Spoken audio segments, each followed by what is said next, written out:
আপনার নাম পরিচয় দিয়ে বলুন, যেহেতু এর আগেও আপনারা আন্দোলন সংগ্রাম করেছেন, আমরা দেখেছি জাতীয় প্রেস ক্লাবের মতো জায়গায় এসে আপনারা সংবাদ সম্মেলনও করেছেন, আবার আজকে আপনারা এসেছেন। এখন আপনাদের শেষ দাবিটা কি? রাষ্ট্রের কাছে কি চাচ্ছেন? আপনার এলাকার নাম, আপনার ডেজিনেশন এবং আপনার পরিচয় দিয়ে বলুন। আসসালামু আলাইকুম, আমি মোহাম্মদ জয়নাল আবদিন, এলএসপি ঐক্য পরিবারের উপদেষ্টা সচিব। আমি কুমিল্লা 14 গ্রাম থেকে এসেছি, কুমিল্লা জেলা 14 গ্রাম উপজেলা থেকে এসেছি। আমরা দীর্ঘ 60 বছর, আপনি হয়তো জানেন, আপনি অনেকবার আমাদের এই প্রোগ্রামগুলো কভার দিয়েছেন। আপনি জানেন আমরা শান্তিপূর্ণভাবে এই লাইভ স্টক এবং ডেরুন প্রজেক্টের আমরা 4200 এলএসপি আমরা এই সেক্টরটাকে খুব সুন্দরভাবে সাজিয়েছি। আমরা এমন কতগুলো কাজ করেছি যেটা বাংলাদেশের ইতিহাসে আর কখনো করা হয় নাই। আমরা ডিজিটাল সার্ভে, আমরা এই কুরবানির গরু জবাই এবং কতগুলো গরু উদ্বৃত্ত আছে, কতগুলো শট আছে, সবটা তথ্যটাই আমরা হালনাগাদ আমরা সরকারকে দিয়েছি। তারপরে আমরা এই প্রত্যেকটা সেক্টরে আমরা খামারিদেরকে নিয়ে একটা সংগঠন তৈরি করছি, যেটা পিজি গ্রুপ বলা হয়। এই পিজি গ্রুপে আমরা প্রতিটা 40 জনকে খামারিদেরকে নিয়ে আমরা একটা সমিতি তৈরি করি। এই সমিতিতে আমরা প্রত্যেকটা খামারিকে আমরা হাতে কলমে প্রশিক্ষণ দিয়ে দিচ্ছি। ঘাস চাষ, গরু পালন, মোটা তাজাকরণ, গরুর প্রাণী সেবা কীভাবে হয়, প্রাথমিক ট্রিটমেন্ট, সবগুলো আমরা ওদেরকে হাতে কলমে শিক্ষা দিয়েছি।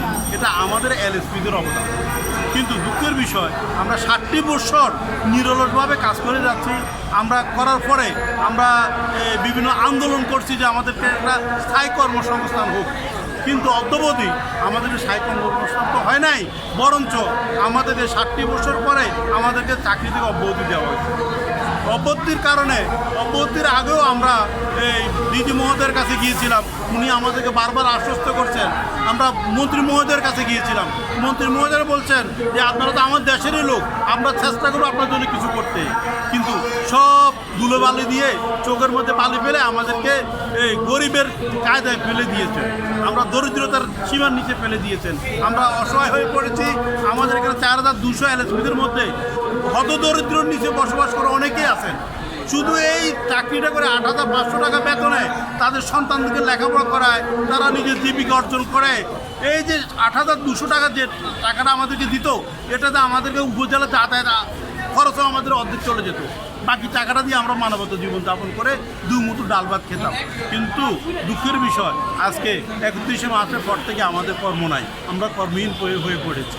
কিন্তু আমরা চাচ্ছি প্রধানমন্ত্রীর কাছে যে আপনি তো বারবার বলছেন এই সেক্টরটাকে ঢেলে সাজাবেন, এই মানে জনবলকে আপনি কর্মসংস্থান দিবেন, কর্মসংস্থানভাবে আমরা চলবো, কর্ম পাবো। কিন্তু আমরা তো আর কর্ম পাচ্ছি না, বরঞ্চ আমরা কর্মহীন হয়ে পড়েছি।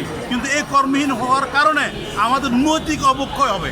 যেমন আমাদের অনেকে আছে চুরিও করতে পারে, স্বাভাবিক, বিভিন্ন মানে মদের নেশার পড়ে যেতে পারে, ইয়েবার দিকে ঢুকে যেতে পারে। আমাদের এই সমাজটাকে আমরা ধ্বংসের দিকে নিয়ে যাব। তো কাজে আমাদেরকে ওই দিকে ঠেলে দিবেন না। আমাদেরকে দুমুঠো ডাল ভাত খেয়ে এই দেশে, এই বাংলাদেশে, স্বাধীন বাংলাদেশে, বৈষম্যহীন বাংলাদেশে আমাদেরকে বাঁচার সুব্যবস্থা করার জন্য আমরা বিনীত অনুরোধ করছি। এটা আমাদের কাছে। আপনাকে অনেক অনেক ধন্যবাদ। শুধু দর্শক, এলএসপি কেন্দ্রীয় নেতা, তার ধারাবাহিকভাবে আমরা সাক্ষাৎ গ্রহণ করে এসেছি এবং আজও আমরা এটা নিলাম। আমরা দেখাচ্ছি এখানে কি ধরনের এবং কি পরিমাণ এলএসপি যারা আছেন তারা সমস্যায় জর্জরিত হয়ে এখানে আছেন এবং দেখতে পাচ্ছি তারা যেভাবে কাজ করছেন এবং এই লোকগুলো এখানে তারা অবস্থান নিয়েছেন এবং আশেপাশে আমরা দেখতে পাচ্ছি এলএসপি যত সদস্যবৃন্দ আছেন তারা এখানে এই অবস্থানের ভিতরে তারা আছেন, আমি দেখতে পাচ্ছি। এটাই আমি দেখানোর চেষ্টা করছি।